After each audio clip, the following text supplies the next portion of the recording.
అనేకులు ఆ సంగతి చూసి పరుగున వచ్చి యేసుక్రీస్తు ప్రభువును గూర్చి వినినవారు ఆయన చేసిన అద్భుత కార్యాలు విని ప్రభుని చూచుటకై పరుగున అనేక మంది వచ్చినట్టుగా కూడా మనము చూడవచ్చు. అనేకులు తమ బట్టలు, జన సమూహములోను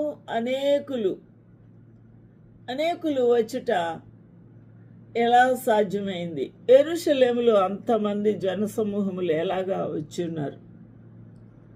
అది పస్కా పండుగకు ముందు ఆదివారం కాబట్టి ఇంకా పస్కా జరగవలసి ఉంది తదుపరి వారం. అయితే యేసుక్రీస్తు ప్రభు ఆ యొక్క గాడిద మీద ప్రయాణము చేస్తుండగా జనసమూహములలో అనేకులు వచ్చి వారి యొక్క బట్టలను దారి పొడుగునా పరుస్తూ ఉన్నారు. అనగా గౌరవించుచూ ఉన్నారు, ఘనపరుస్తూ ఉన్నారు. ఇక్కడ గాడిద ఆ బట్టల మీద నడుస్తూ ఉంది. గాడిదకు ఘనత వచ్చింది.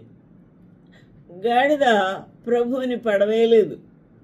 గాడిద విధేయతతో నడుస్తూ ఉంది.